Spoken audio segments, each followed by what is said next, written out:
Hello, everybody. Welcome back to Reality Realness with 3 S's. I'm your host here, Chantele Francis, with my amazing co-host, Tanya. How's it goes today, Tanya? Happy Tuesday. It's going great. Happy Feeling good. Tuesday. Oh my God. Wait, if I blink tomorrow, is it going to be September? Literally, it's going to be September tomorrow, which is wild. It's like Bachelor in Paradise signals the end of the summer, which I is so sad. know. Like Big Brother is always the beginning of the summer, and then Bachelor in Paradise is the end. That's very sad. And the fact that Survivor's coming back, I'm like, Well, oh my God, that means it's definitely fall time. Like I Survivor know. is a fall premiere that you get looking forward to. You're always like, yes, Big Brother's done, then Survivor starts. Woo, woo, woo, woo. So I can't believe this year has literally blown by. Hasn't it? It's pandemic year too. But like, And what do I have to show for it? okay, what Nothing. do I I have have these to show for it? these videos, which are honestly the best investment of my time this year. I mean, that's something. I think so, Like honestly. literally 50 videos, probably. Yeah, It's hilarious. that's what I have to show for it. Yes, I have those videos. I will be a certified hypnotherapist in like a week. So that's something.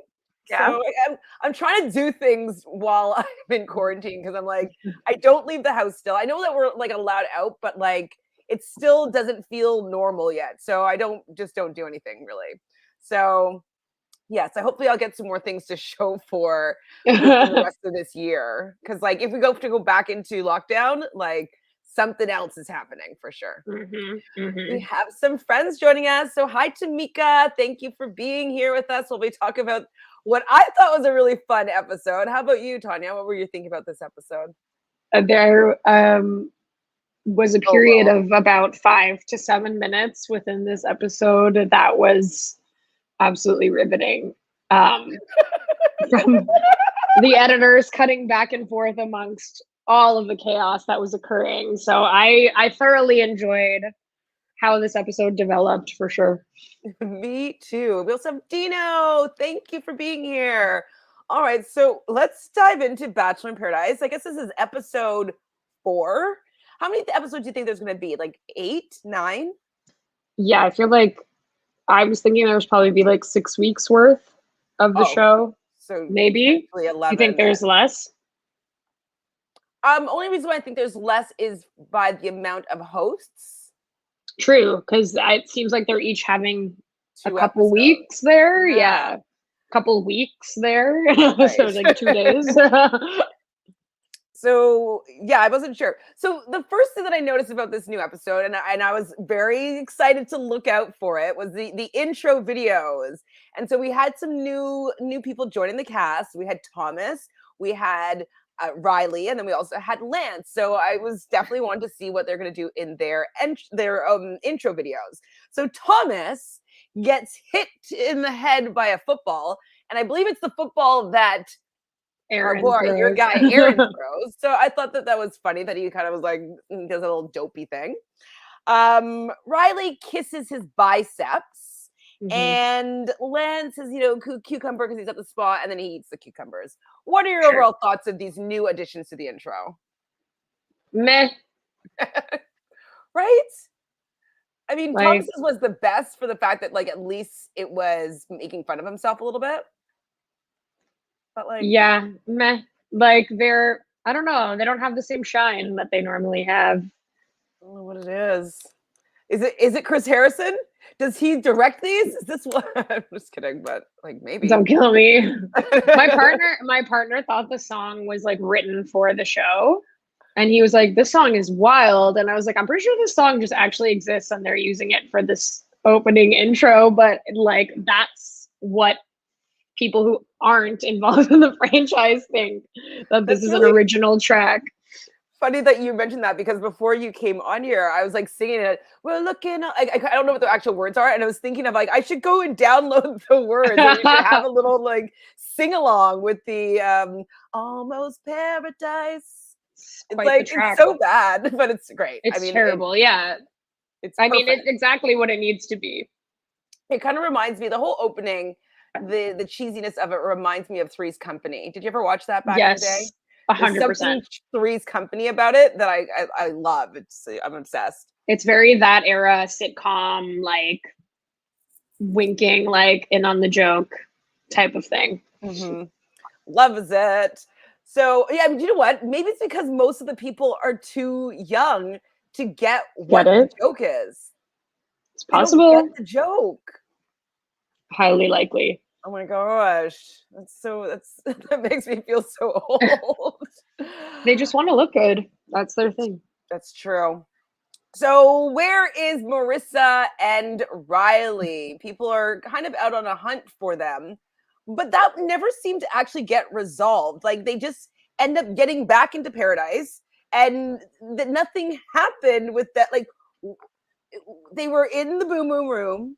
And then like you saw like Taj telling Conor at one point like that they were in the boom boom room together and stuff like that. Like, oh, I just talked to her and she never said anything. But how they came at like nothing really transpired of the I don't care that she went to the boom boom room, but it just seemed very weird that it was focused on that, but then there was no completion to like her coming onto the beach or him coming onto the beach. Anyways, you I think you understand what I mean. Did you have any thoughts about that? I mean, on the one hand, I was like, y'all edited this to seem like it was going to be a huge topic of discussion this episode. Yeah. On the other hand, I was like, good. Let's just let it be what it was and let them have their boom boom room moment. And now apparently they're just together. So it seems. I kind of appreciated for their behalf that it was uneventful. I know like you've been following it on social media as well, but there's been a lot of hate going towards Marissa and Riley, and specifically Marissa, which is just absolutely ridiculous in a franchise where we applaud a bachelorette for having sex with someone 4 times in a windmill, that we can't hold that same standard to people that are having sex in paradise. So it's really messed up, but I guess my biggest thing was just how it came up to Conor, which was a little bit not great, but just to like your last point though, with like how you're talking about celebrating different people's sexuality. We just watched an entire season of Katie being like, I'm sexually empowered and dildos and, you know, I'm sexually liberated. And so the complete embodiment of being sexually liberated is to not be fearing being slut shamed for wanting to have a sexual experience because you're a woman that has your needs. And if you want to have sex with a man before you're in a relationship or on a first date or before you're married, like whatever you decide to do with your body in a consensual manner, that's part of what is Katie's token phrase? Sex positive. That's sex positive. Positivity. Yeah. that's like actually sex positivity. Like, yeah. Why are they like ready to get their pitchforks out to come for Marissa? I mean, I guess it's the whole Conor of it all, but like, it was very annoying, very frustrating.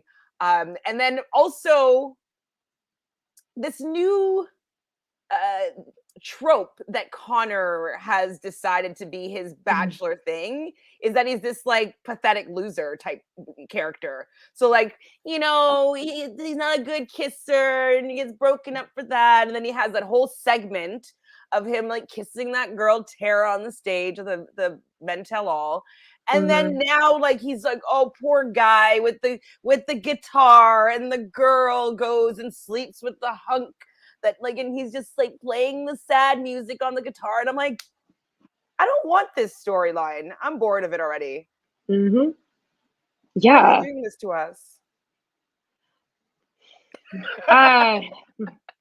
Honestly, I don't know. He had like a response. He like tweeted something, or I don't know if it was an Instagram comment or whatever, that was like, whatever, like, can a guy just like play his songs on the beach and just like do things that make him happy? Like, it's fine. And I'm like, yeah, that's fine, dude. But like, you're getting more screen time than like so many people on this show week after week for the same stuff. And I don't care for it personally. Like, I think some people really do like him out there in the in the nation, in the Bachelor Nation. But and you know what? I didn't even mind like them devoting that time to his outfit. I didn't mind Outfit's fine. that. Like he had a sense of humor about that. I thought that that was actually, you know, like pretty funny, whatever. I just think at the end of the day, like it's not an appealing thing to me. I know he doesn't have No. control of the edit, but at this point, like that's where they're going with him. And I just don't care to see it anymore. It's like very clear to me that Marissa had 1 foot in, 1 foot out in terms of that coupling the entire time. And honestly, probably also him. He's trying to make it seem now that Oh, he poor was fully guy. invested in her or whatever. But like, I don't think so. And not, I don't know how to say this like kindly, but they don't really match. You know what I mean? No. Like the way that she was looking to go out on her date didn't look like the way that she would dress to go out on a date with him. You know what I No. mean?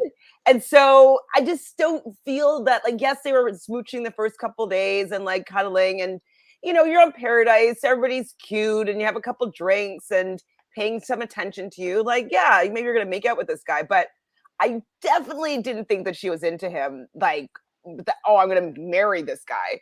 So yeah, it's a bit played out, I think, his reaction. And like, if this is any more of a storyline than it has been for today, like, I'm gonna boycott. I'll be angry. Let him move on or Please, bring someone in. But like, please. I we're mean, good. actually, he's probably gonna be gone this episode, right? Would he I be so think lucky? so. I don't foresee him getting chosen. I think a lot of that crew of Mean Gals is gonna be gone. And by Mean Gals, I mean Aaron and Trey James and and James. Like, talk about someone who we don't need to see more of right now. placeholders. They're just like, well, Mm-hmm. let's put them on as the starters, because like, you know, if they came into the show, they wouldn't be bringing in that much drama. So let's have them be there in the beginning. They'll be there for 3 or 4 episodes, and then they'll be gone. And the people that we really care about seeing will be here. So Tamika's agreeing with you, saying that the beginning was slow, but the rest was like a tornado. Loved it. I loved it too, though. It was an enjoyable episode. Yes, Three's Company too. Hi, Amanda. Thank you for being here. Connor was just like Mr. Roper. He kind of looks like him, actually, like a younger version.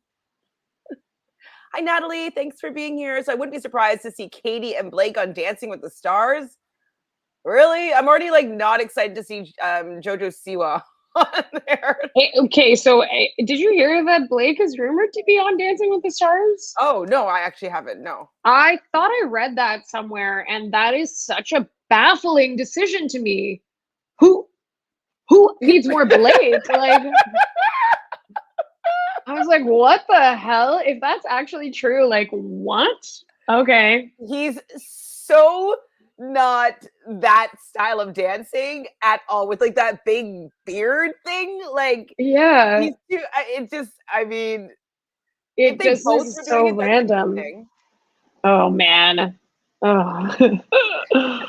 I mean, I'm gonna watch Oh, the season, definitely gonna watch, but I don't want to see Blake. like Hi, really. Charlene. Thanks for being here. Hi, Sam. Okay, so won't Sarita just be dumped when Thomas will couple up with Becca eventually? Me and Tammy? Tammy. Was that is Um, that what we're speculating is going to happen? Do we think that Tammy is going to choose Thomas? Send your boy packing. Woo! And yeah. then I mean, Aaron's behavior is very off-putting. So if I was seeing this person and that's how he was acting, I would probably be like, yeah, goodbye.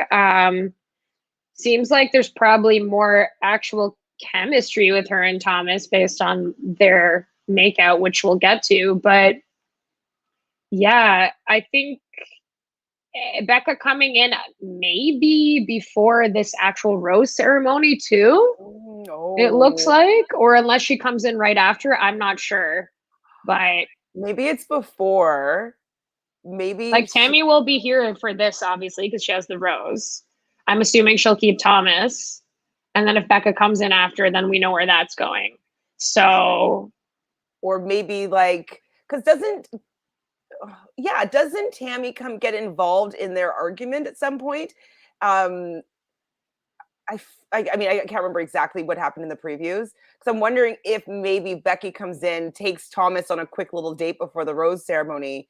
She chooses Thomas, and then Aaron has to choose Tammy, because I feel like Tammy said something like, I heard about you. I should have listened to what people said about you, or something like that. And so I'm assuming that it's about Thomas, but you know, it's amazing. Just getting people so pressed all the time just by existing. So, did you know that Chris and Chasen were smoke bros, like his best friends? I just want to say, I don't care for either of these guys whatsoever. I don't care for the smoke bros. I don't care for their energy. I don't care for their appearance even. Like, I'm actually not pleased with this addition, and I think they're both flops, to be honest with you. I really am not intrigued by either of them, or as a duo, or what they brought to this episode, other than, I guess, interfering with the Jasenia and Ivan situation. But even that is surprising to me too. I'm just like very anti Chasen and Chris. I'm not into it. I'm not. Ouch! They're not going to make it onto your list. Did you draft them?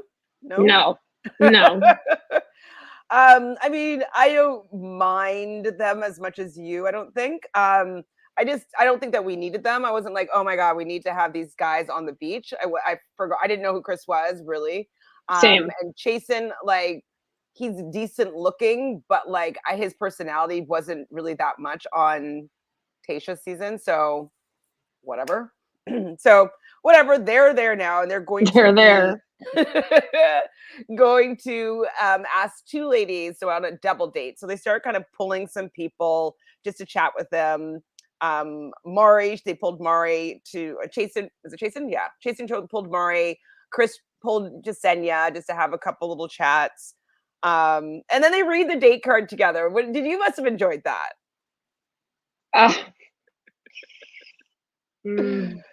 That's a no. Okay. No. The date card says, when it comes to paradise, the more the merrier. So Chasen actually pulls Deandra just to have a little chat as well, which I thought was interesting. And I don't know if it was just today or I just never saw her in this light, but she looked so pretty this episode. I was like, she's always been pretty, but she just looked stunning today, I found. Deandra, pretty great. What do you think about Karl freaking out? This is another, like, what are you talking about, dude? Like, no. It's obvious, like, he's acting like they have like some kind of, I will say that overall, Karl this episode, while he's delusional about Deandra's like affection for him, which doesn't seem to be present. I don't think she hates him or anything, but like, it definitely seems like a reach to say that there's feelings developing there based on what we've seen anyways. But I actually didn't mind him this episode.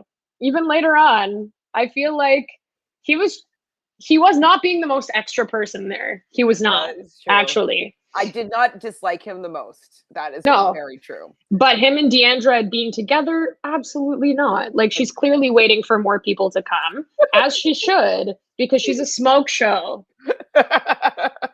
She is a smoke show.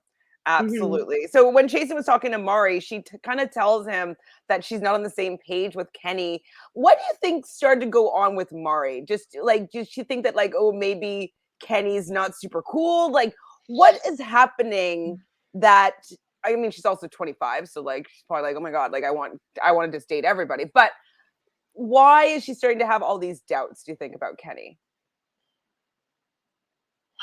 I'm having a tough time with this triangle here, because I kind of do see a lot of perspectives of why it went the way that it went.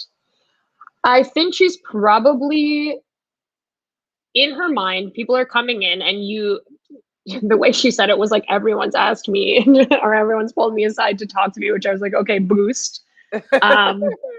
Like, so humble, which Demi calls her out on later on. But I think it's like, if somebody does come in that you do want to go on a date with, you want that option to be open for yourself. I totally understand. That being said, of course it's not going to be received well from someone who thinks that they're like exclusively maybe seeing you here. So I don't think she's wrong for wanting to keep her options open. I just think it maybe came more out of like not wanting to get dumped or not wanting to be someone who doesn't end up with somebody, as opposed to actually necessarily wanting to explore those options. Or at least that's how I read it. Okay, that makes sense. That she just was like worried that if she doesn't take a look at, like, at everybody that has some interest in her, and she just completely says no, that she might end up with nobody in the end. And so she Yeah, just wants to make sure that she's at least given opportunity to everybody that might be some interest, just to make sure that she's in the right thing. All I right, think. I can see that for sure. So they pick Jasenia and Deandra to go on this double date. You're a Taurus, so Taurus usually likes things that are sensual. How did you feel about this date? When they walked in, you hear the lady playing the flute.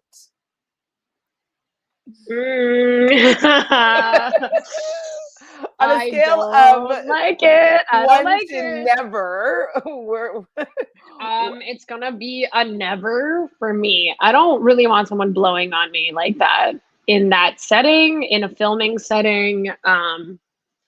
They, yeah, I was not, I was not thinking, ooh, I wish that that was me. Like how sensual. I was thinking, how uncomfortable, and I would just be really ticklish and laugh the entire time. I would probably be too. Well, the fact, like, watching it, it was just kind of like some odd group sex. Like, I don't know, like it's like they're It like was random. it's like they're like both blowing and they're like and like it But just also it's so weird. refer to it as Kama Sutra, which I don't think that is. I'm Or at thinking of the least positions that they were like carrying them in afterwards. I think was more so in line with the Kama Sutra, not the blowing activity. I think that was just I mean, like, I'm glad it was the guys blowing on the girls instead of the other way around, I suppose. oh, It felt like a little bit better, I guess. was it though? Like I don't know. some I guy that actually you don't just really met's know. hot air on your neck.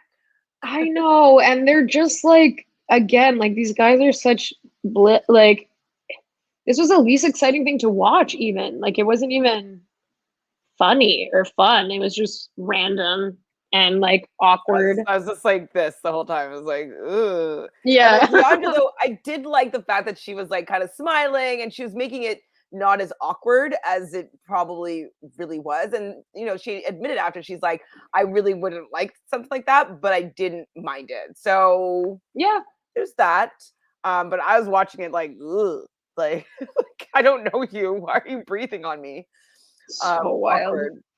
So Ivan, poor Ivan. So when they're walking away, like hand in hand, like everyone's like, "Don't look, Ivan! Don't look, Ivan!" And he's pretty confident in his relationship with Jasenia, and Jasenia is kind of saying at the same time that she's had interest in Chris, and like, where did this come from? Yeah, it must have been, I feel like it must have been something discussed Pretty sure. prior to, because like all the other girls that are friends of hers seem to have an awareness of that, or that she Mm-hmm. said she was kind of interested in that person coming in.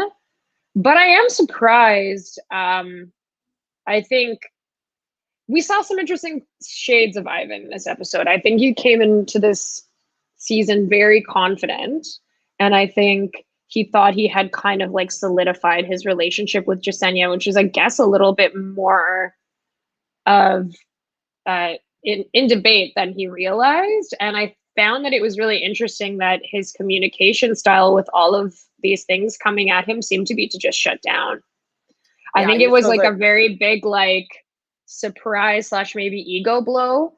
And I don't think that he was prepared for that. I think maybe he thought that he had the upper hand there. So, but I am curious about her choice in general. I do not find Chris more appealing than Ivan personally, she said from she what got we've butterflies seen. though, and like that's the problem is that And she she said got. she had a better like physical, natural physical chemistry with Chris, which again is interesting. Um, but that's what she says. I don't know if that's how she feels. That's how she feels. Yeah, I guess. I mean, I guess what I'm feeling about it is I feel for Ivan for sure because from what I could see on the dates, I felt that she seemed to be more connected with her date with Ivan. Like I felt, remember we were just like, oh my God, they're so Yeah, it was cute cute. together. We really liked it. She seemed to light up when they were talking, and so did he. And I don't know if it's that she's just always been more interested in Chris, that it's kind of like, ooh, let me get the guy that I've always had a crush on. And so Mm-hmm. she's just like wanting to go with that impulse, because I didn't personally feel that there was more chemistry between Chris and her over her and Ivan. So No, I'm just thinking not it's, from what we saw anyway. yeah, Not from what what we I could saw. interpret from what we saw. No. How do you feel about their first kiss with the strawberry?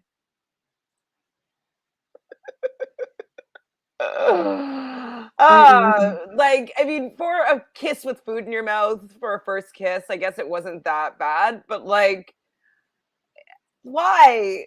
I don't. They always like to do this kind of stuff. I think to make us feel uncomfortable, honestly. It's working. It's working really well. I don't know what you watched it on. Did you get to see commercials or no? Yeah, I was watching it on ABC. Did you notice the commercial that I'm thinking about right now? Which one? Which one? Bachelor in Paradise Canada. Oh no, I didn't see that because I was streaming it from the US. Oh, well, there is going to be a Bachelor in Paradise Canada airing in October. And Whoa. the commercial for it had like those like wooden road signs. And so the wooden road signs were right reasons road, wrong reasons alley, Oh Rose no. Ceremony Crescent, Bromanceville. And it's like, arrows pointing this way, this way, this way, this way. Not wrong reasons, Ali. Oh my goodness. Yikes. Who's going to be on that? I literally don't know. Probably some people we know, I hope. Like, Is it going to come be on. like Come McKenna? on, Brendan. Like it's going to be McKenna? Is it like Benoit?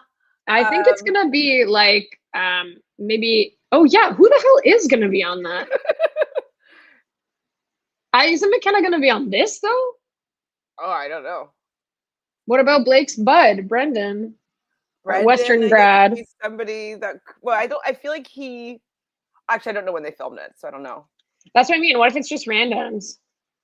That's I feel like they stupid, were just though. casting for What it. works about Bachelor in Paradise is that we know them. That's what works. I'm gonna find out. I'm dead. Thank you. While you do some deep diving here, so Chris and Jasenia, they have their like first kiss, and she's really been wanting to, meet him and kiss him, and he's like, "Oh, I mean, I wanted to kiss you, but then I didn't." She's like, "I wanted to kiss you too," and there's a moment, and then they just kiss with the strawberry. Whatever. I wasn't really into it, but I think that she also was probably pretty vibing with the fact that he's was very interested in her. It feels good that Mhm. somebody, especially if she finds him attractive, is pursuing. And Ivan, I don't know if is that great at pursuing.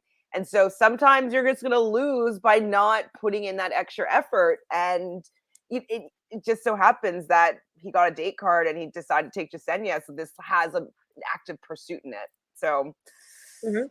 poor Ivan, poor Ivan. So Demi does say to Ivan, though, Demi, I don't think I've ever really enjoyed Demi, but I'm definitely not enjoying that Demi this season. Interesting. You're loving her? Um, no, not loving her, but like I'm generally like fatigued with her on these shows and overall, just with all the appearances that she's had over the years. But I don't know. I think I understand what she's doing. I Yeah, but just it's like played would be out. annoyed if I was also dealing with her, if that makes sense. Absolutely. So I guess I see where you're coming from for sure. I guess like in this moment, she's basically telling Ivan like, "Yeah, you should be worried." Like, yeah, it's true, but I feel like she's the way that she's stirring up her drama. Yeah, it In wasn't said my in a way that was like, opinion, I'm looking out for you as a friend. It was in a way to be like, oh, like this is happening, which is like not great to be on the receiving end of. Yeah, I feel like just like the drama that she's bringing is a bit mean-spirited. You know what I mean? Mhm. Like how she's interjecting herself in different relationships, and we're gonna get into the Yeah. whole Mari Kenny of it all for Yeah. sure. I just feel like how she's operating, she thinks it's like stirring the pot, but I think it's just like kind of being a mean girl. Like she's just like kind of not nice. Like she's not being a good friend. She's not doesn't seem like she's really looking for a relationship. It just seems like Mm. she's there to make other people feel bad, right? I mean, I don't think that at the end of the day, she's truly been interested in any of the people that she's gone No. for, which I think is probably why it's difficult to get behind her in that way. Because even with the Kenny stuff, like, I don't doubt that she thinks he's attractive or like wants to make out with him or go to the boom boom room with him, sure. But like, I don't think she really like cares about Kenny that much. I don't think she really cared about Brendan that much. I think she James, was like coming here no. to just like fuck around and like have a good time, which is fine, but I don't know.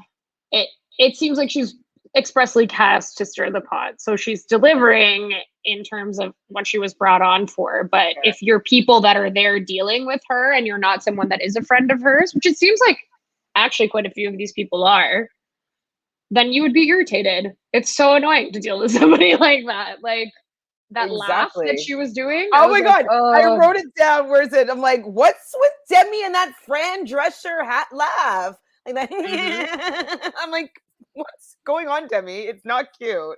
Like, and Yeah, then the I'm like, Demi, like it's a like, lot. It's a lot. please stop. Please stop. Please stop.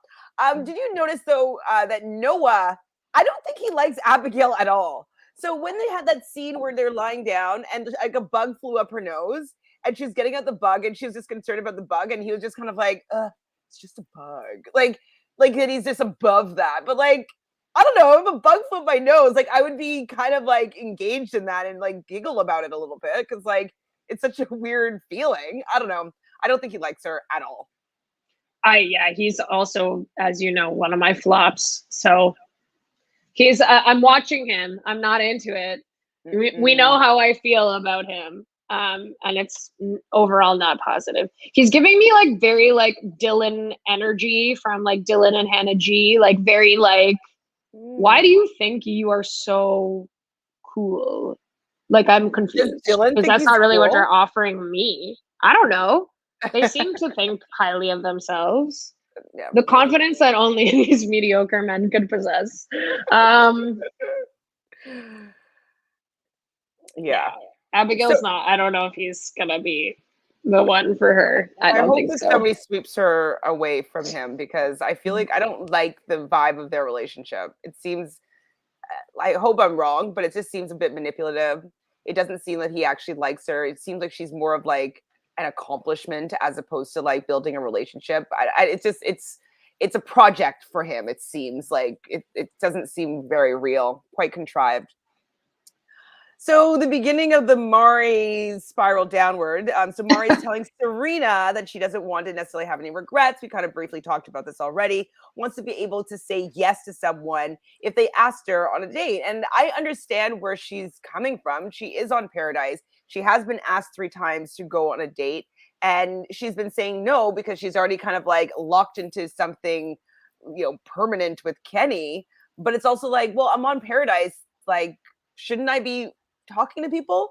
And if someone Mhm. wants to take me on a date, I want to feel like I'm okay with saying yes. I don't want to hurt his feelings. So I understand why she went and told him. But another podcast that I was listening to was like, this is the like what the Thomas mistake. It's like on these shows, you can't be that honest,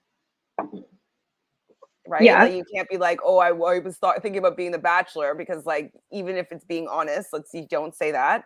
And if you want to go on a date with somebody else, maybe don't say anything until you're in that situation. Mhm. Yeah. See, this is I get what you're saying 100%. This is where it's like hard for me because I don't really know where I stand. I guess I'm more on her team than Demi, but it's hard because here's the thing. being honest with him is like her way of like trying to like be like, hey, I'm going to be direct with you about what's happening. In saying what she said, she probably should have accepted that his reaction was not going to be good. Okay, fair enough. That's kind of a collateral damage part of saying that, is that you may end up really upsetting that person. They may, you know, they may not be able to get over that. Where I'm confused is, I guess, in the pacing of everything that happened afterwards. So, by her logic and by what she mentioned, that any of them could go on dates with anyone, fine. She did say to Demi, like, go after the person that you want to go after, fine. But the way in which that went down so quickly, like almost immediately after that conversation, the wheels were spinning. And then for Kenny to also be apparently like super into Mari and then pivot to Demi, who seems like completely different person than Mari to me in energy and appearance in so many ways, is also puzzling to me, because I'm like, so are you just doing this to spite Mari then? Because surely you're not actually interested in Demi for real. Or if you are, then like it would be like in your right to pursue it, but like it was just, the timing was like really quick. And I feel like that's why it hit so hard for Mari to be like, oh, we just had this conversation and you're already making out with somebody else. I think that's where that like emotion is tied in. But she should have expected that that was how he would react to what she said to him, if that makes sense. Yes. I don't think that she should have vocalized this. I think it was she was feeling guilty for the fact that she maybe wanted to go on a date with somebody and like was like, oh fuck though, like I'm in this relationship with Kenny, like I want to be with him, but like I also want to go on a date and I'm on Paradise. Like if someone asked me, I want to not feel guilty about saying yes. And so I think that she was just trying to absolve her own particular guilt on the situation and didn't actually think about how he was going to react. I think that she thought that he would understand and be approaching the situation in the same way that she had intended on approaching it, being like, hey, we're still working on it each other. Because she said many times, like, I still like where we're at. I still like us. And I don't even know if someone's going to take me on a date. But like, I don't want to feel bad if I accept it just from where we are. And so that's kind of where I got from it. And he completely spun it in a way that was very different from what she was actually saying, in my opinion. Like they talk and she's like, oh well, so like, you know, you want to go make out with other people, and she's like, wait, I didn't say that. So you just want to be potentially able to go on a date with someone if I'm asked, is basically what she was saying. Exactly. And that which he totally would have also done, by the way. If a girl came in and asked him on a date, he would have gone for sure and probably not even said anything to her. So exactly. And so it's just, I don't know if he's just trying to make a storyline, but I felt that for someone that's 15 years older than him, they're saying later on the episode that Mari's acting like a child. I thought that his response was rather juvenile, we'll say, like very teenage boy. It's like, oh, my girl said something that I don't like, so I'm going to go and make out with somebody else in front of her just to get her back. Like, sorry, that's, in my opinion, not that mature a way to handle the situation, especially because she was trying so hard to be considerate of Kenny's feelings in case she's asked out on a date. And I was just like very annoyed by that. So Mari and Kenny have that conversation. She doesn't really, you know, get across to him what she means, and he's completely taking it in the wrong way. And then Mari tells Demi about this situation. And this is where she kind of just throws in the humble brag, or just the brag of like, you know, I've been pulled by every guy that's come in here. I was like, whatever. Like, I didn't even hate it. I didn't hate it, to be honest. I mean, okay, facts are facts. So Demi's just like, oh wow, you just throw that in there to that dig. I thought that was kind of funny. And so that's when I wrote down, what's with this new laugh? So I guess she was having her confessional, and she's talking about like, yeah, I'm gonna go after your guy. Like, what's going on? What is this new evolution? What is this villain version of Demi with that laugh? Is it like a cartoon character? I mean, I think it's the Demi that we've always known, honestly. Like, I just, God, why? Like, what's so appealing about Kenny as well? Like, I think obviously, as we've seen, it's all about his body and seems like a fun person, maybe. At least I've thought at times, perhaps, but like, this is the man that you guys are doing this over? This actual 40-year-old man that's on this show? Okay. I Like, mean, I would think, like, you know, if it was someone different, I could understand a little bit more. But because it's him, I'm also like, this almost makes this entire situation worse because they're not even arguing over like an amazing prize. Like, like, they're just arguing over this guy. just look at the star tattoos and just be like, just Yeah. think about your life. Like, what choices are you making here? You're arguing over that guy? Like, he doesn't. I mean, maybe he's an amazing man. A lot of people find him extremely attractive. I don't, but I think it's because I don't expect him to be intelligent. And so, with me not expecting him to be intelligent, that just makes him, for me, less attractive. So, like, he has this, like, I don't know, in shape body, but it's like, are you the fact that he didn't get what Maury was saying and that's how he retaliated, it just proves my point that, oh my God, I would never be able to date someone like him because he's too much of an idiot.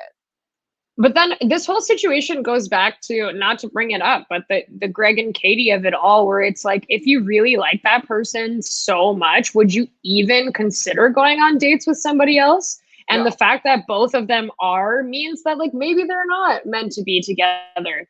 It seems like it's going in the direction that this separation is going to cause them to come back together because they realize that they actually do like each other and they had to go through that to get there, which okay, whatever. Well, I can hold sleuthers are space for saying, that, but like, this isn't a spoiler, it's just like people on channels sleuthing out the super trailers, but it looks from what they are sleuthing that Kenny proposes to Mari. That's what they're that's like what I saying. mean. Like, because they had a clip of like his chain, so like, oh, that's Kenny's chain, and then her hand or something, and they saw like, I think a ring of hers or something that she always wears, or a bracelet, something. And so they're like, oh my God, it's them two. So you're on the money with them having a story arc of them coming back together. Maybe She the was twins. already starting to say that by the end of this episode, that she regretted like what she had said, because now she realizes how much she actually does like him. But to me, it's like, if I'm, like really with this person at this point, then I wouldn't even go on a date. That being said, I guess BIP is a little bit different than the main franchise for that, because we did see Serena go on a date as well, and it was kind of like, inconsequential to their relationship. At the end of the day, it actually strengthened it. So maybe that is the move here, is like, you got to figure out if the feelings are really there. And one of the ways that you can figure that out is like, are you jealous when there was somebody else? Then maybe you actually do have strong feelings for them, or maybe you're just jealous. I don't know. But either way, I think Kenny's, this guy's living his life. I don't have any problem with someone who's 40. I'm on my way there myself. You just got to question it though when they're on this show dating people that are 15 years younger than them. Just, it's like a little bit of a question mark, exclamation point, question mark. For men dating younger women, because like, I can't even fathom the idea of dating someone like a year younger than me. I'm just like, oh my God, I'm just like so much more mature than they are. So I if it was the other way around, I would be like, that's more of a, like, red flag, like, what's happening here. But that's what I'm saying though, like, the fact that this is the argument that's come out of this relationship between these two people, Just so immature. so immature. And so the fact that he's involved in this type of drama, I don't think that is the drama that I would hope to be having as a 40-year-old man looking for a love relationship, Yeah. Like, Yes. I agree. he's probably a guy on his like Tinder profile that says like, no drama. Like, those guys always have tons of drama in their lives. Mm-hmm. So before we exit the Demi and Kenny of it all, so she pulls him over for a chat or whatever, and they go and they walk and they sit down in clear view or clear shot of Mari. I think she was on there. Was she with Abigail on that one, or was she with Serena? Abigail. She was with Abigail. And so he's talking about like, oh, cheeks out, and she's like, I love being naked, like it's your body's just a body, and like all this sex talk, which is fine, but like, isn't Mari your friend that was you're just kind of giving advice to? Like the fact that she just went and swooped in, I'm not really down for that. I know she's like, we're on Paradise, like catch up, like this is what we're here to do. We're here to like make out with people and like go on dates, like that's what we're here to do. Like fine, but then also maybe just not offer up advice and just be like, hey, I don't want to give you any advice because I want to go after your guy. Like, yeah, I wasn't really impressed by that, and I wasn't impressed by Kenny allowing her to kiss him. Yeah, I think like he's the one who's doing the worst here, in my opinion.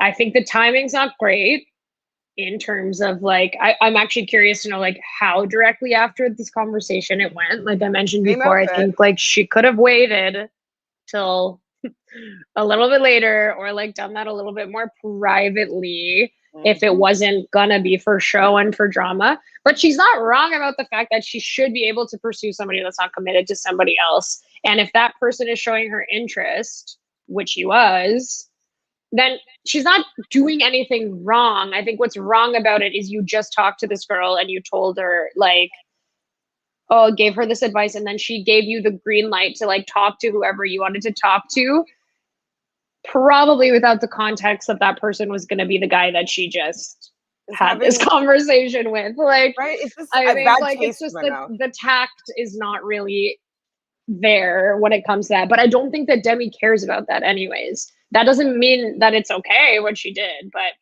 I don't think she's super in the wrong for pursuing someone who at this point is not committed. I just personally like would not have gone about it in that way. It's not nice. It's not nice That's to do that. what I'm saying. Like the whole like if I don't know. I don't know if I'm just like being too like particular about like how I would want people to treat me on Paradise. So this is just me watching it outwardly. But if I were Demi, like I would hope that I would just be like and say to her, like, listen, like I know that you're going through something with them, but like with that green light, would you be upset if I went on a date with Kenny or if I started to talk to him? Like, would that be like I would ask, especially because you're having some like conversations that are just a little bit deeper than just like he's cute. Like she's really expressing some true feelings. So I would, if I wanted to go and pursue something with the guy that she's been talking to for the last couple of weeks, I don't know. I would say, hey, how do you feel about this? For sure. That's how I would approach it. Because that's how I would also want to be approached. Exactly. But I guess at the end of the day, the fire would have been stoked no matter what. Like the cake would have been in the fire no matter what. The cake was gonna be in the fire, whether she asked politely or not. Again, that doesn't mean that was the right thing to do or the right way to go about it. But I just like anytime somebody takes somebody else's person on this show, it's ripe for drama. So you were saying that you liked Conor's kimono convict look? I don't know that I liked it, but I thought he was feeling himself in that, and that's what he needed to do to lift his spirits. Then you look good, feel good, my friend. If that's what you got to do, I support you. But I don't know that I liked it. But it was a bold choice. I don't really like his fashion in general. But no, I'm not a fan of his fashion. I feel like there's some other people that could have worn that convict kimono look a little bit better. Not necessarily on that island, but I appreciate him poking a little bit of fun at himself and like having a good time. So yes, I was for it. I was happy with like the response from the guys. Like I like that he has some, male support over there. So he's going to talk to Marissa, and she doesn't tell him that she went to the boom boom room. He asked her like about his date, and she's like, "Oh, it was really great. Like we stayed up all night talking. We got home at like 2:30, 3 o'clock." She's kind of saying, not in so many words, that they spent a lot of time together. Would you have picked up on the fact that they had slept together? Well, we're assuming they slept together. If you were Conor, because I feel like it was pretty obvious that like they had a deeper connection than whatever was going on between them. Yeah. And she was not giving off any body language that she wanted to like, you know, as soon as Serena P came back, she like completely was like, go over to Joe, hug him, kiss him, like make him feel that she's not interested in Thomas at all. So Marissa wasn't giving him any of that. I do wish that she had maybe been direct with him in that conversation, just because, you know, she could have, but also maybe she didn't want to talk about that. Maybe she knew he already knew. Maybe she didn't want to hurt his feelings. Maybe she like, there's a variety of reasons why maybe she was just too nervous to say it in the moment. Like, I don't really know. But I do wish that she did, just because it sucks to hear that information from other people. But I think it was more protective to be like, first of all, we don't actually know that if they really did have sex in there. Like, I know the editing wanted it to seem that way. And if they did, that's totally fine. But I can understand her not wanting to just like lay that bare, like, to Conor while being filmed. So I'm going to give her the benefit of the doubt. But it is just like a real conversation that's happening. I think that you should at least be honest with that person, or say like, yeah, you know, we did spend a lot of time together and like, that's who I'm feeling. Because I don't know that she even really said that, but I guess it's all implied at this point. Yeah, like you can tell. Do you still like me? And then he's like, "Oh, I want to like, what are you doing tonight?" And she's like, I'm not sure." Like obviously he wants to do something special for you. And so the fact that she was being coy about like not understanding what he meant, I'd be like, as Conor, I'd be like, "Oh, she's definitely not that into me anymore at all." So I'm thinking, and I think another podcaster had mentioned this, and I agree with them, that it's because she's not well versed in relationships, because she's never been in a relationship or she's never been on a date. I can't remember. Like she's very green in that environment on maybe how to break up with somebody or how to let somebody down. You know, she's probably never been juggling two guys at the same time. And so she might just not know what the etiquette is to and be on Paradise to let somebody down. So I would also give her being a novice dater in not handling this situation appropriately as well. I think she wanted to let him down easy and like didn't know exactly how to go about doing that. And you know, it happens. I do think she also does care for him as a person. Like it's clear that there's not a romantic, like real thing happening between them, especially because she's, you know, pretty committed to Riley at this point. But I think like she does seem to actually still care for him as an individual as well. So it does make those types of conversations really hard. Yeah. So Taj, I think, is the actual pot stirrer of this season so far. She decides to tell Mr. Conor that, oh yeah, they slept in the boomer room. Like, she lays it out there, like no care at all. Like, is she just trying to cause drama, or is she that oblivious to like, tact?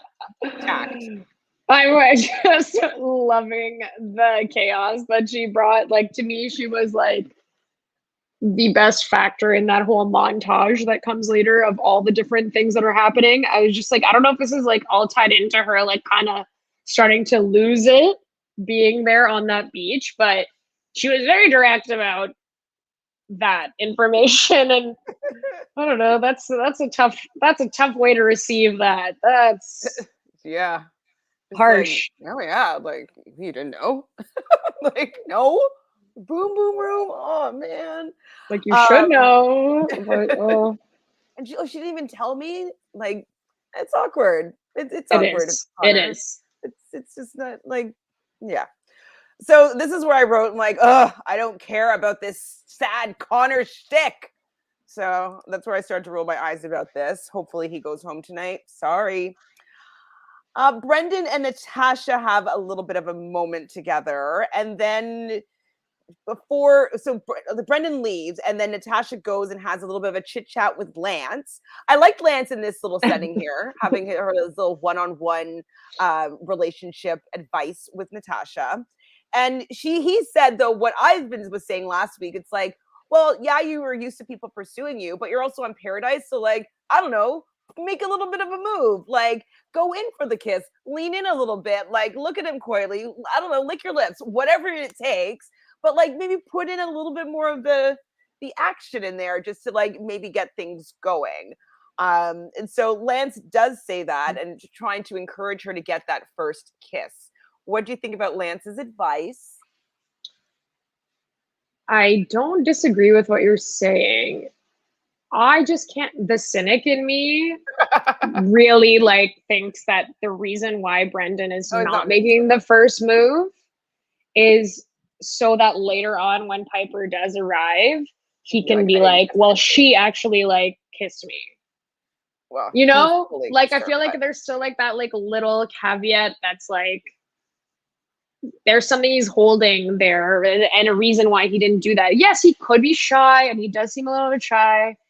And so does she in terms of making those moves. So yeah, sure, go ahead. And it worked, right? Like what she did led to them kissing anyways. And he did lean in for it as well. So maybe that was what needed to happen. I don't know. I'm just constantly skeptical about these things because I'm always like, what is he really doing? I don't know. I mean, I totally hear where your skepticism is coming from as well.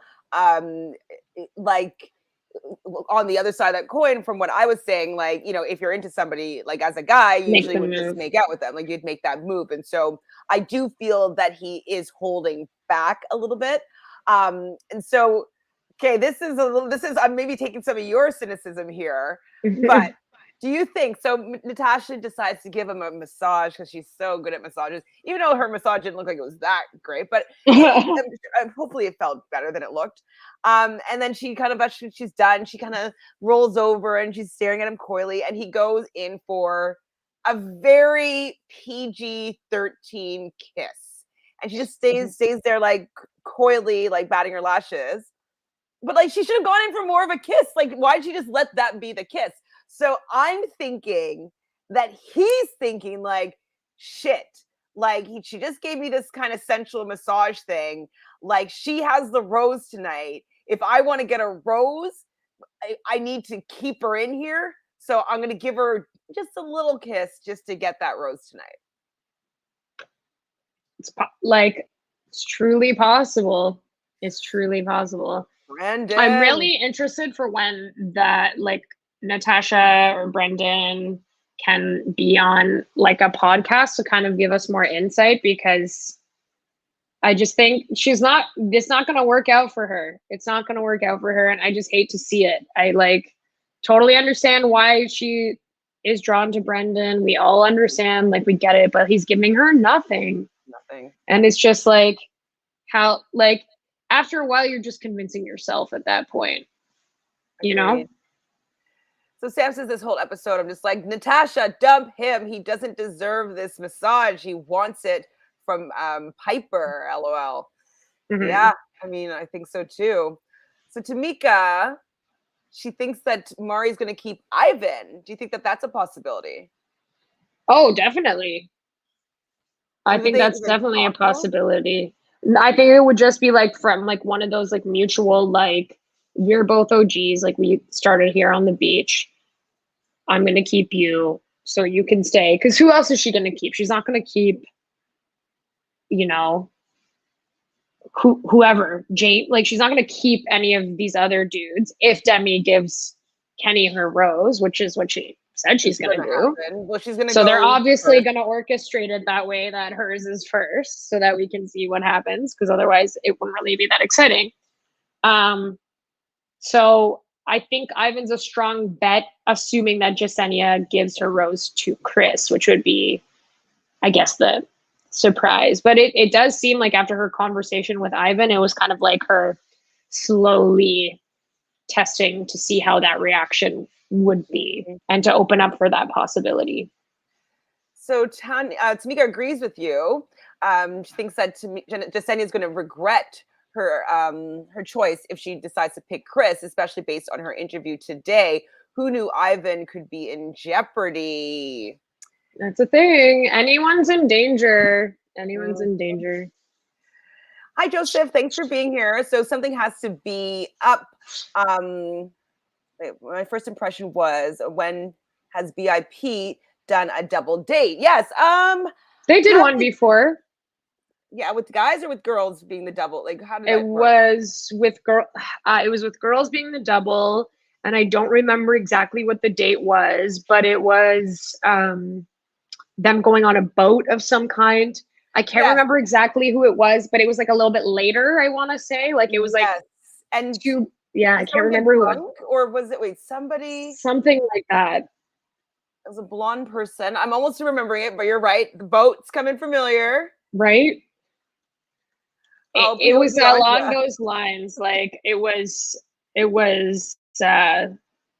two girls though that had the roses. I'm pretty sure. I totally agree with you, and I'm like, maybe it'll click in my head, or maybe I'll Google it. But I want to find that out now because I'm like, I almost remember, almost. All right, Tamika says for Deandra, her choices are slim. I think that her and Damar might happen when he comes through. Is he coming? I didn't know Damar was coming. Damar's cute. That would be great. Damar is very cute. I would have thrown that bracelet, Karl, gave me the ocean bye. Oh my God, I can't wait. Well, it's clear that he just bought that bracelet to give to whomever was going to be a person, because it was just like, here's a palm tree, which I got to remind you of like where we met. It's like, okay, that could apply to anyone. Mm-hmm. Here's a heart charm to show you that I have my heart. I was like, okay, Karl. Yeah, come through with a prop. I mean, if we were doing some points, that would be some points. I would say bringing a gift to paradise. It's good. So Ivan finds a date card. It's going to be for Joe. It's time to fight for love. Of course, he's going to choose Serena. So they go, and it's a big wrestling ring. And, you know, they talk about their past relationships. She talks about the Kendall of it all, what happened with their relationship, why they weren't together. And she talks about her past relationship, who she thought that she was going to be with forever. And then they change into some stretchy gear and they pretend to fight for a bit and they started making out. So that seems to be all that happened on that date. Is there anything you want to add about that date? Did you enjoy this date? Like, why the wrestling date? I don't get it. I didn't understand the date. Whatever. That was ridiculous as a concept, especially because they were wrestling each other.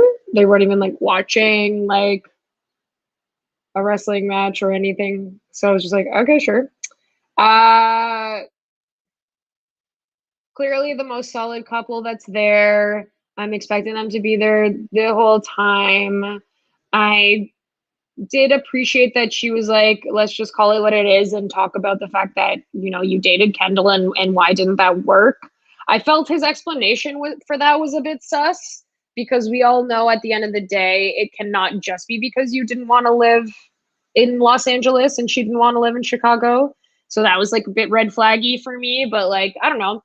They do, like, if I'm taking away like my distaste for grocery store Joe and like my desire to not see him as often as I have to see him, I think they had a good rapport with each other and like their conversation went well.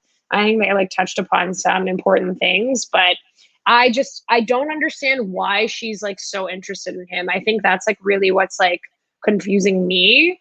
I don't get what she's so drawn to about him. The fact that he does have an air of confidence about him, even though he plays this whole like does he? moping guy. He does have an adultness. You know what I mean? He seems like a man, not a boy. And I think that that's maybe what she's liking. He's not a boy. It's just strange. Vibe. I'm like, of all people. I mean, okay, who would you choose? Would you choose grocery store Joe or Matt? James? Sorry for you. For myself? Oh my God, that's a terrible choice. Oh God, no. I couldn't decide between those two. They're not appealing to me whatsoever. No. No, it's just a no. Like I can't choose either one. I just don't get it. Yeah, I don't get it. I just think like after a while you're gonna get like really like frustrated with someone who maybe I would, because it's my personality type, that just is so wishy-washy in that way. Like, I just do something. Like, I don't like this, like, kind of like, I'm wandering around, I'm sad, I'm this, I'm that. I'm just like, who are you? I don't understand who you are. This is my problem with Joe every time. I'm just like, what is going on with this man? He doesn't seem like a bad person. I just don't. I have some kind of like weird thing against him, I guess. I don't know. It's okay. That's where we're at. Maybe his sign though. What's his sign again? He's not necessarily a compatible sign for you, so that could be why Probably not. You're not vibing. I don't know. Probably like, is he in? He's probably an air sign because he's unemployed. Hi, Cassandra. Thanks for being here. I know it's been like a half an hour since you posted that, but April 12th. Okay, so is an Aries.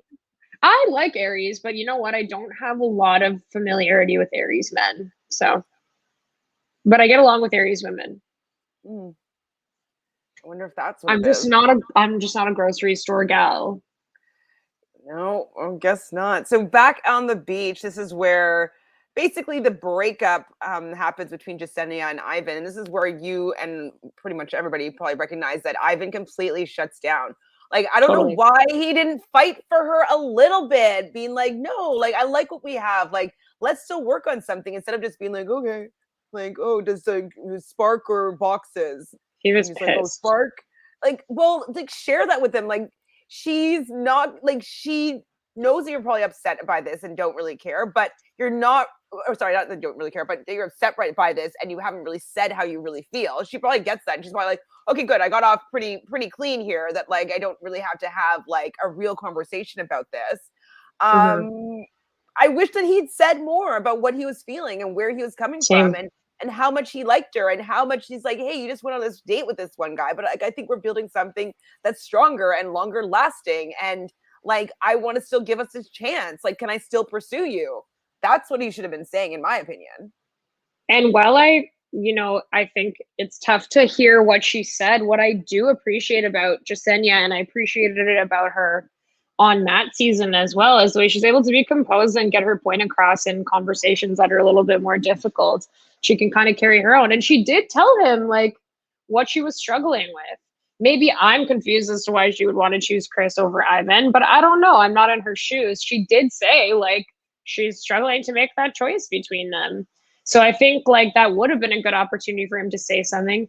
Actually, like a little bit of a concerning reaction on Ivan's part if I'm considering this person as a partner, because it's then like, is this how you're going to react when things are like a difficult conversation? Is you're just not going to be able to articulate anything, or you're just going to shut down?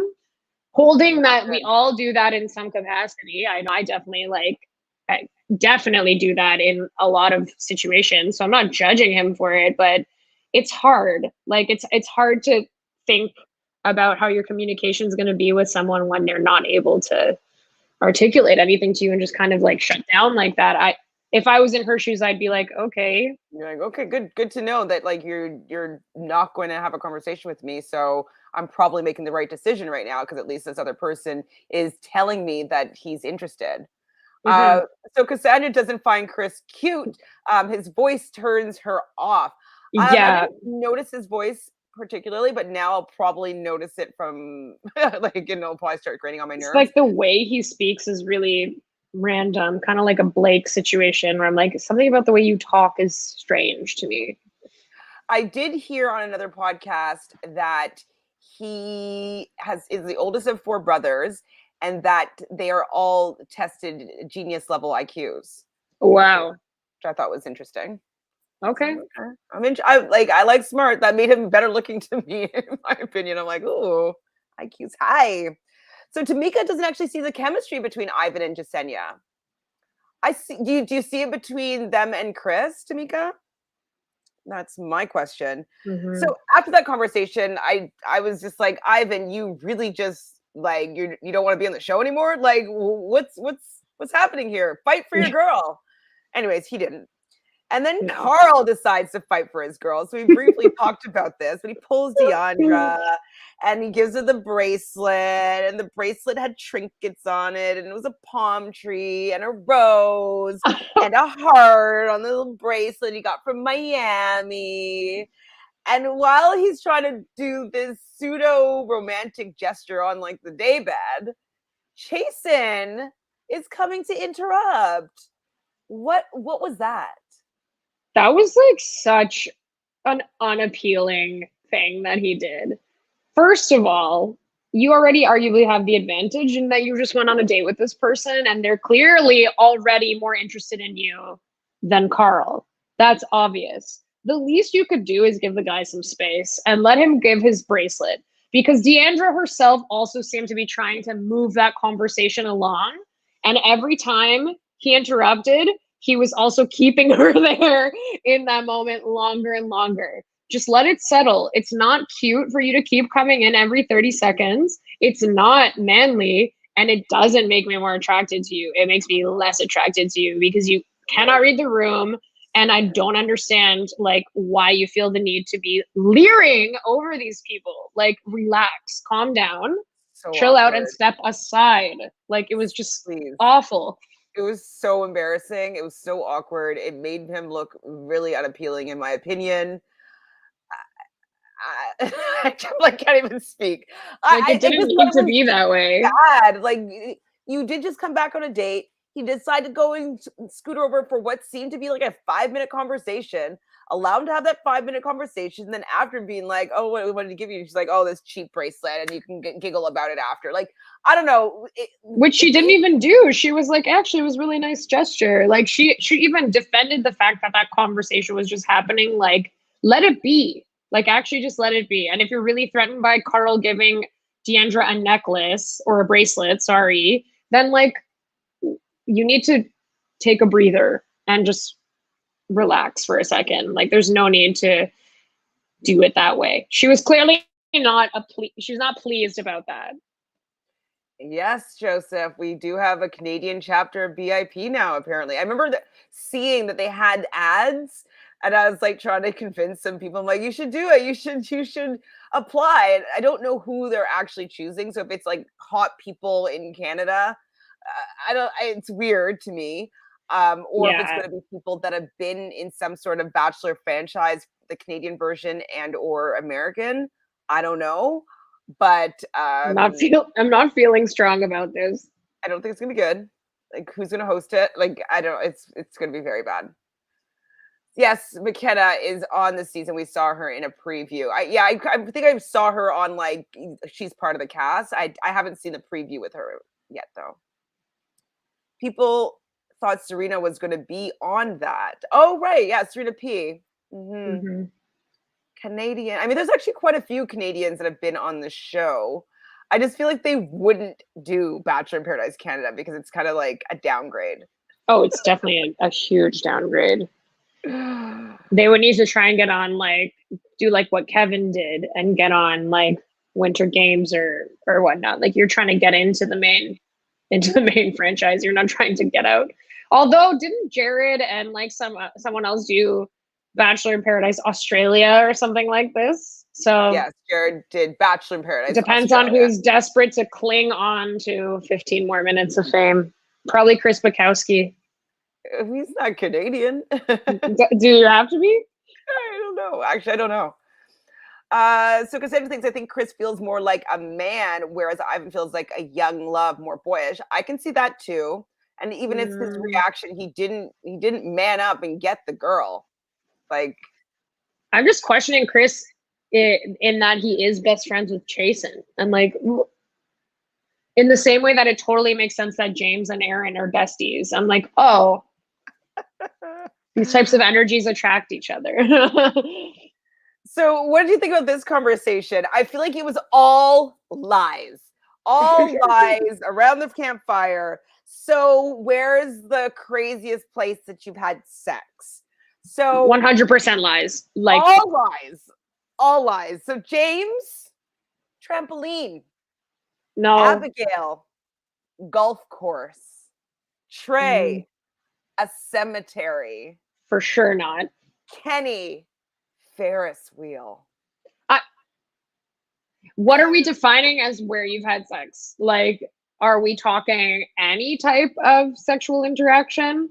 Because then it's possible that it could have happened on a Ferris wheel. But like, some of those are like rickety. Like, how do you maneuver that? Like, unless you're just talking about like, you know, something that's oral or like using your hands, then sure. But like, I need to know a little bit more about how we're defining this. And yes, I think everyone was embellishing and or lying. Lies. These are all lies. All of them. I didn't believe a one. Not a one, especially Trey. Like, I know you can tell. You can tell you made it up. Poor Trey. I mean, This game is a game you play purposely to stir up drama, by the way. Like, what is the purpose of a game where you're like, okay, quick, everyone, don't think about it. Who would you have sex with here? Go. And then like do that. That's like literally to start drama. And you could also tell who was lying in that conversation as well, or felt like they needed to say a certain thing. Well, I was just like, this is ridiculous. Marissa. Connor's Marissa. And then Karl's like, Deandra. And then Kenny's like, Maury. Like, totally was like, they knew that they had to say the right name in order to gain good favor, especially rose ceremony night. So I thought it made me laugh this whole segment, but it was all fake. fake. Yeah. So this is actually the inciting incident for the chaos that is going to occur from this point forward in the episode. So Demi decides to bring a chocolate cake to Kenny for the fact that he had his 40th birthday in quarantine. Which could mean a variety of things. Like, when was his birthday? It could have been any time last year. Oh, okay. It was, yeah, it was June. I think she meant sequester. Like, okay, and they're in their quarantine for this show. Okay. Yes, and so she brings over the cake, and they sing happy birthday, and Mari's fuming, and then she takes him over, and he hits a piñata. The piñata's filled with gold, extra large condoms. What did you think about all that Demi brought for his birthday festivities? I mean, first of all, anytime a prop shows up at the show, whether it's a cake or a piñata or any of these things that are set up, the person who's actually delivering the thing has nothing to do with it. I think this is like really suggested heavily, and that Demi is more than willing to go along with this idea. I find it hard to believe that she thought this would be received anyway differently in doing it. Like, she had to have known that this was her stirring the pot as she does, and I think she did.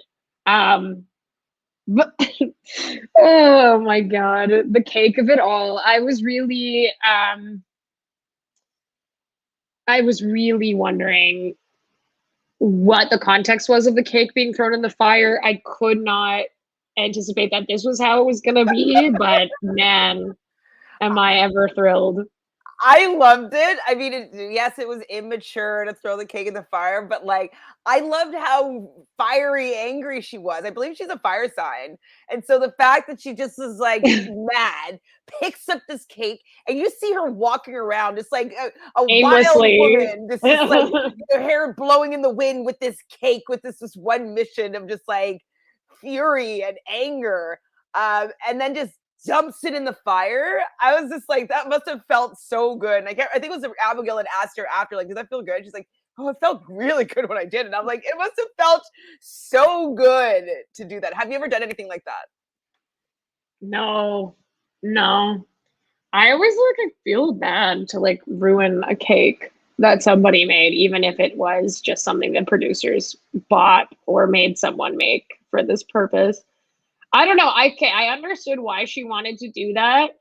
I did think it was also still like kind of lame to throw the cake in the fire, because like it's not really like any type of defiant moment, really. Like, first of all, half these people I'm sure are not eating cake. Like, the way that some of these guys are obsessed with their bodies, I'm positive that she like didn't really waste that much cake, other than poor Riley, who we saw was like really concerned about the fate of the cake. And the reason to like love him more is his deep concern for the cake based on what flavor it was. Yeah, but it was a great moment. It was a great TV moment. I think it didn't really get much of a reaction though. And I think everyone was talking about it like she threw the cake in the fire, but like maybe we want to throw something in the fire that like burns up, like, you know, like I want something that like really like gives me that impact. A cake just like flops in the fire and then it's just a fiery cake. Like it's not, it doesn't have the impact, it doesn't have a crackle, it doesn't have like a singe, like it's just a cake. But I think the people that were around, like, so like it was like James just being like, huh? Like, you know, like there's no reaction from the people just threw the cake in the fire.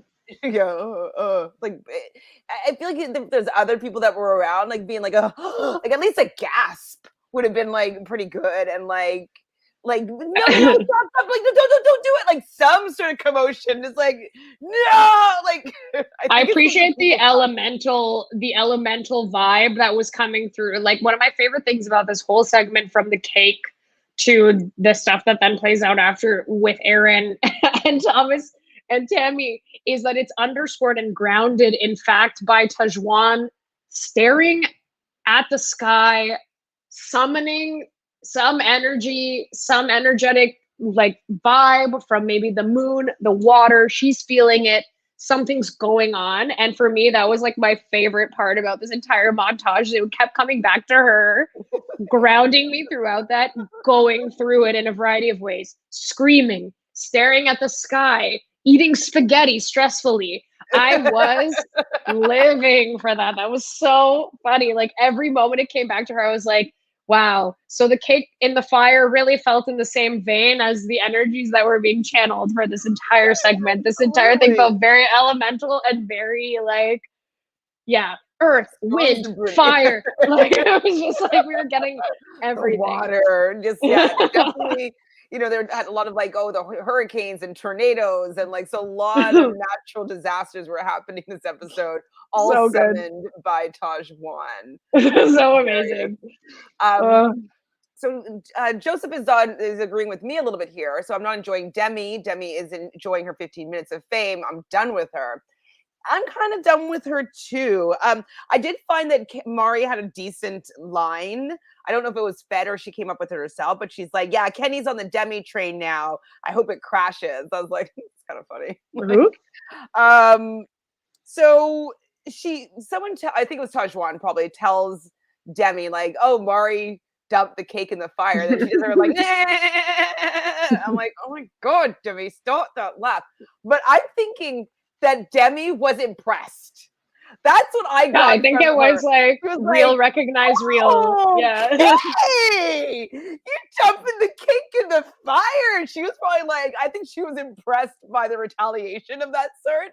And she's like, okay. She was literally just like, okay. We got a match here. I thought that was the funny part about her. And I agree. Real recognizing real.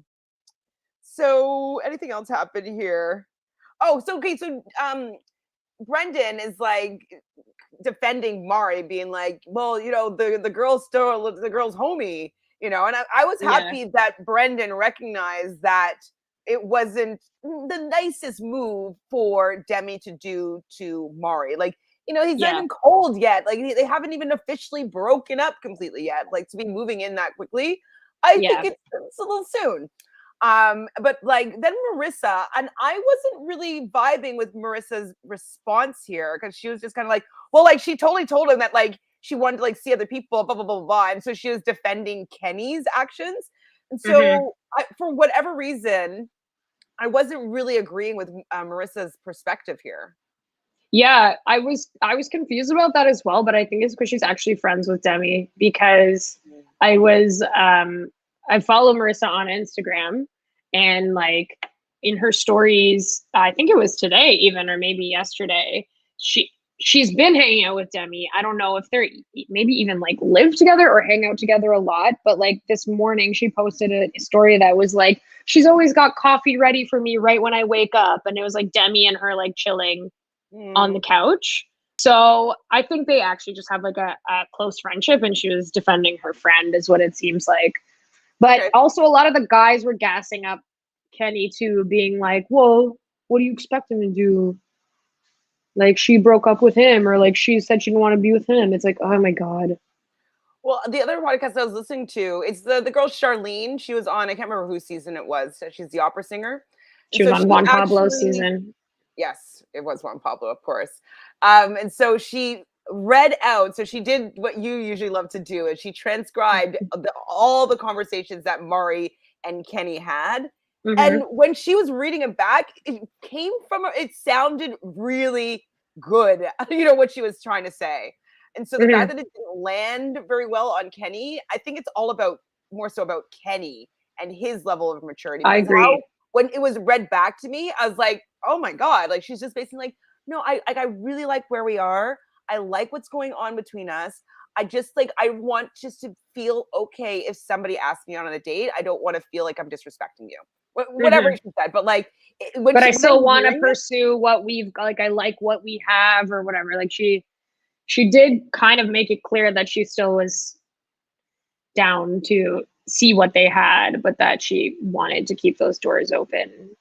No, he's definitely like, he should be like the first person that we're like really critiquing in this interaction, because he's the oldest, and also like it takes two to tango in every situation. To just be like, oh, Demi did wrong, whether you agree or don't agree with what she did, he's also a huge factor in the way that this played out, based on his reaction to what Mari said, and then also what he chose to do afterwards. So what do you think about when Mari pulls Demi for a chat?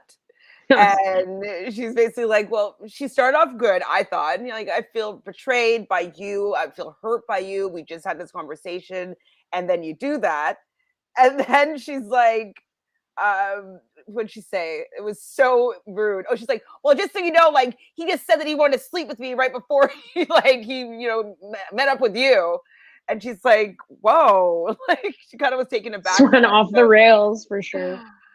So I was agreeing with Mari with like, I feel betrayed, I feel hurt by you. But then when she took it to like, let me kick her while she's down, like try to gain some, ego pride here by saying that he's still into me and he's just like entertaining you because he can't have me right now. And put her down, which is what she said. She's like, you're trying to put me down. Like, I thought Demi's response to that was pretty good though, to be like, so what? It's paradise. Like, whatever. People are gonna be sleeping. Like she handled, I think, her responses pretty decently until it just evolved into them being like, fine, I'll, like it ended up being kind of like them huffing and puffing away from each other. But as far as like her responses to what Mari was throwing at her, fair enough, I don't know if you've been practicing, but I did hear there was a slight Demi-ness in your voice that I feel like if you worked on it a little bit, you would be able to nail a Demi impersonation. Yeah. I heard it and I was like, you sounded like her. So if that's something that you'd want to work on. Oh, thank you. I'll be doing impersonations for the rest of the season. It'd be so fun. But I didn't like though, like it rolled my eyes anyways when Demi's like, yeah, we're dating, dude. Like I'm like, yeah, the dude of it all. Like, dude. Come on, Demi. I'm not a fan of her right now. Yeah, I agree. Just too much. It's annoying. Yes, I don't think either of them came across looking great, but like I said, I understand all perspectives of this. I know that's a really like safe and kind of lame thing to say, but I do get why each person is so heated about what happened. I would personally make different decisions in every one of those scenarios if I'm any one of those three people. But like, I get it. So Cassandra will never be Team Demi, but thought it was Mari's fault. I think Mari was trying to be mature in the beginning, and then she sunk to Demi's level in the pettiness and how to interact. And so she lost kind of all of her validity with the fact that she's going to start slinging mud with Demi instead of keeping her moral high ground and just being like, well, I'm above that. So lost some clout there in her arguing with Demi. It seemed like Kenny did it just for spite. Yup. Do you think? Obviously. Yeah, absolutely.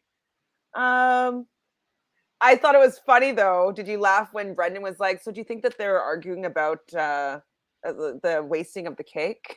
It's like, Brendan, you're funny. Jokes. He's got jokes. He's got jokes. I just wrote Demi is annoying.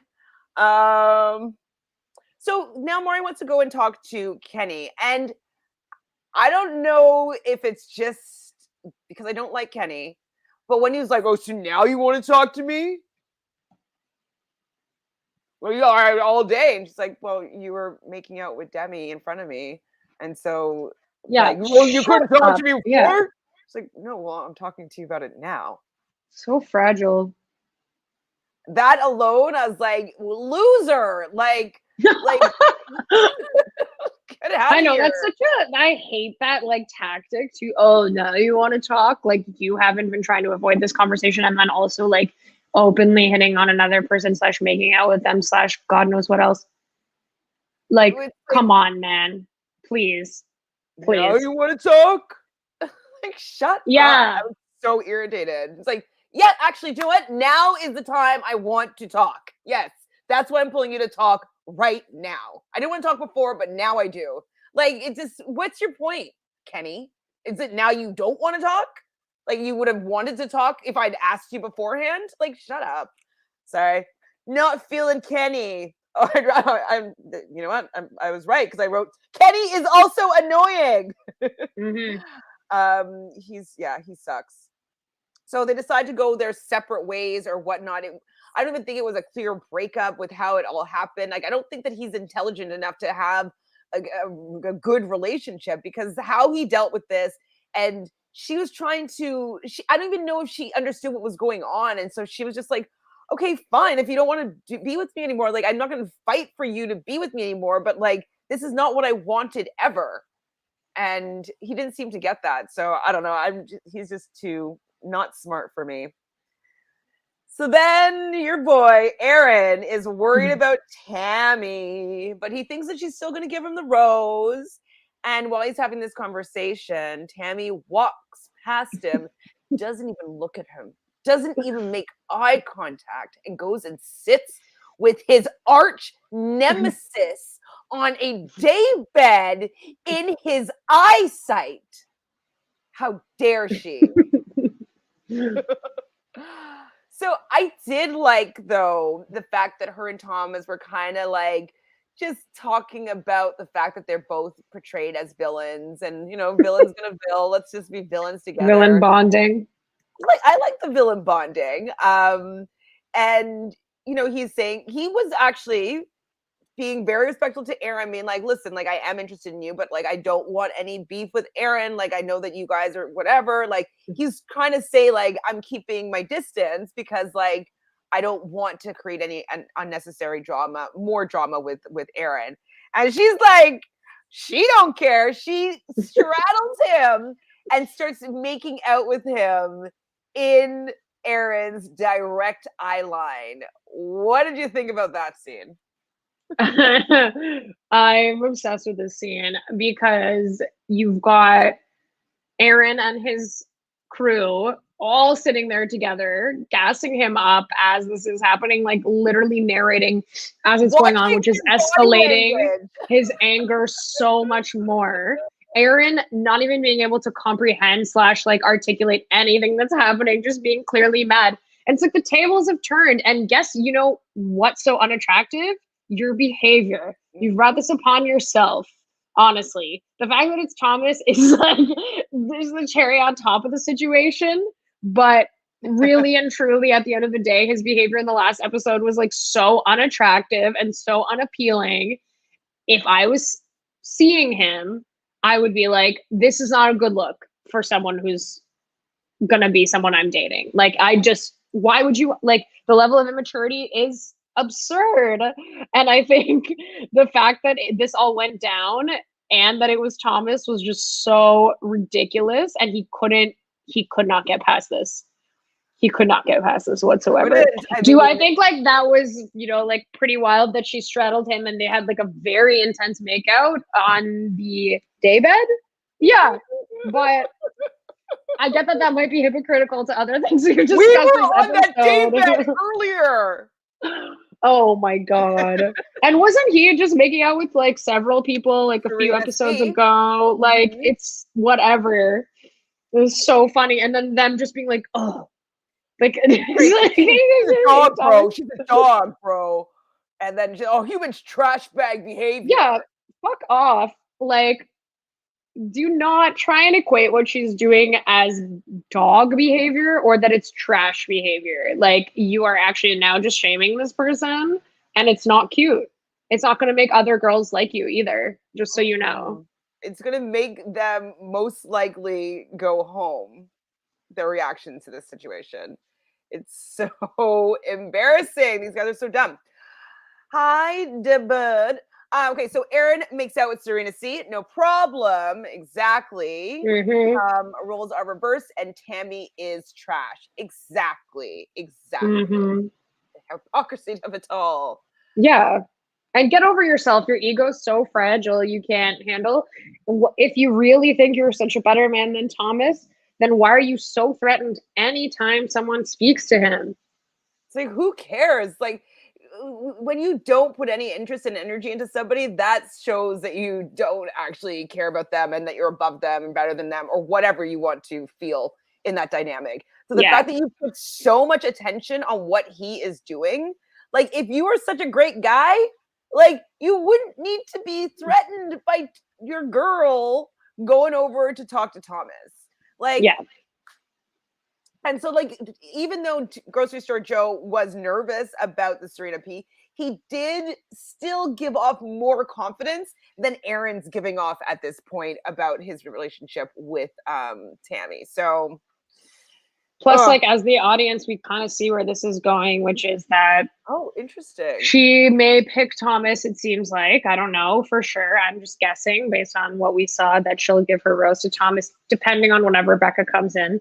But whenever Becca comes in, we know that that's where Thomas's attention is going. Not a spoiler. We've seen the promos. So Tammy is basically in danger herself anyways, at the end of the day. But I'm just glad that it's going to play out this way for Aaron and co. And I wouldn't be surprised if all three of them were eliminated. Well, I don't know about Trey. I guess Trey will probably stay, maybe, I guess. But like I foresee Aaron and James and Connor all leaving us. So thank you. Bye. Bye. Thank you. Katie's season, guys. Get out of here. Like, not feeling it. Okay, so Tamia's saying apparently Trey didn't say that. Trey said this on Twitter. So maybe they Franken-bit it together. Franken-bite, yeah. That's always a possibility, but that's also sounds like what someone would say if they said something bad on TV. So Joseph says the Thomas stuff is getting old. It's part of the reason why I'm a casual watcher this season. Producers want sympathy for Thomas as the Bachelor.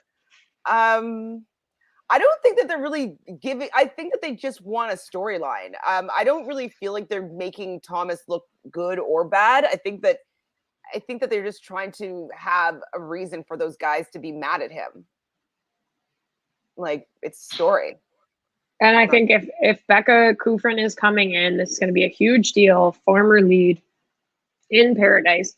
She chooses to couple up with Thomas.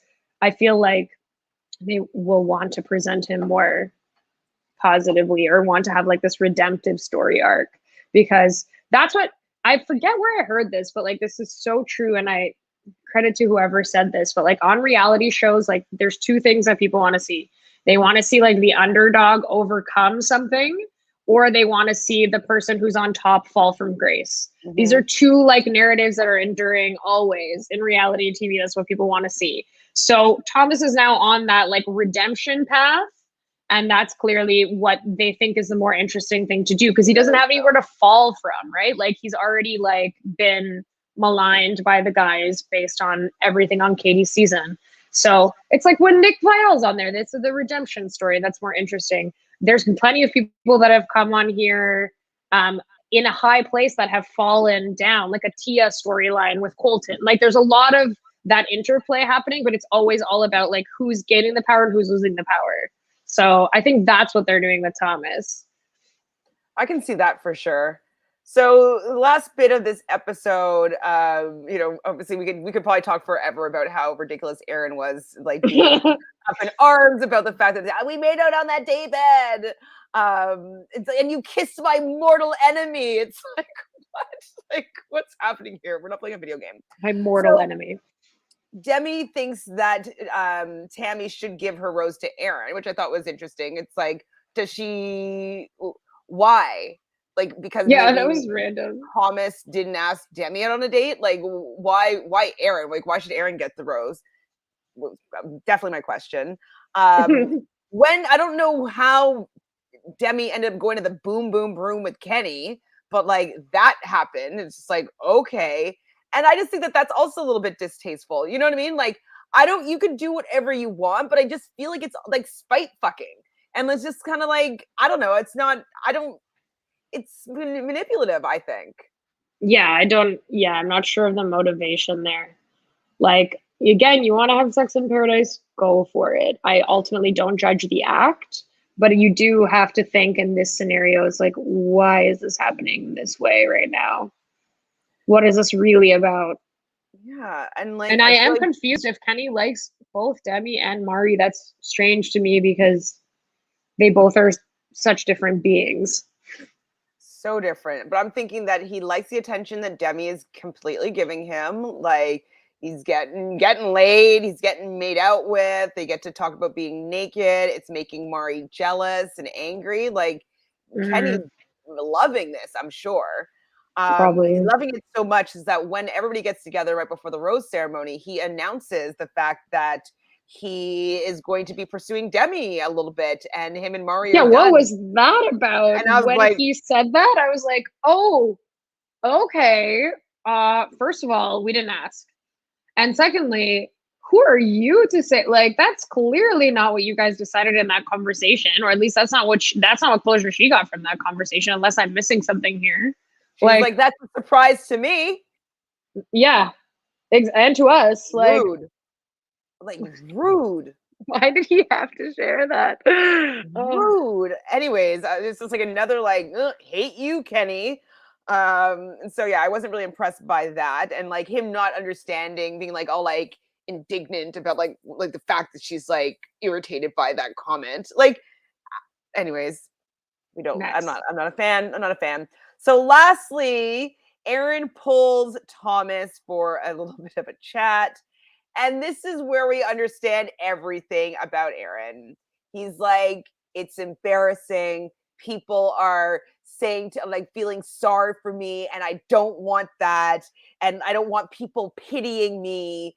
And so this is what it all comes down to, is the fact that he feels inferior to Thomas, and that he feels powerful having all these people like against Thomas because he feels so much smaller, literally in height and in, ego and bravado. Yep. So which is what we said. That's what we said last week. That's what we knew. That behavior is like when you're on the defensive like that, it's because there's something in you that you are very insecure about. We all do this. And that's what came out.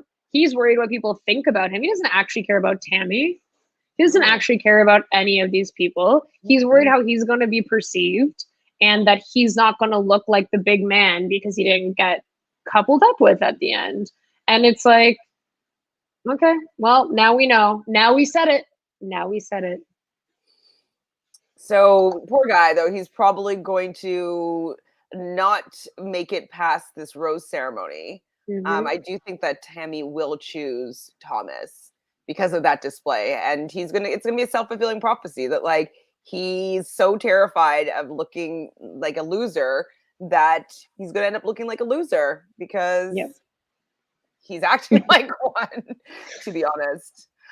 So that's pretty much the episode. We still dragged it. I was like, oh, if we're gonna be so like an hour, I was like, yeah, we're almost done, like a and a half, and then 45 minutes disappears. So that's all that we have for the episode. And was there anything that I forgot or we forgot to talk about that you wanted to bring up? No, I think we covered everything. Sweet, because we have like 10 minutes until the next episode, which I'm very excited to watch. So we will be back here tomorrow at 6 p.m. Eastern to talk about tonight's episode. Tanya, do you have anything going on you want to share with the people? You know, just doing this, living life. End of summer. It's September tomorrow. Oh my goodness. It's terrifying. Oh, you guys know the drill here. Just please subscribe, join the group of us that love talking about reality TV every day of our lives. We do enjoy it. Please leave a like on this video and comment on whether or not you think that Aaron is going to be getting a rose from. Well, we know that Thomas is staying. So do you think that Tammy is going to give Aaron her rose, or Thomas? And if it's Tammy gives his rose to Aaron, who do you think will give their rose to Thomas? Because they both stay. Anyways, let us know what you think, guys. Thank you so much, everybody in the chat. You guys are awesome. We'll be back same time tomorrow to talk about tonight's episode. Ciao. Bye. Bye.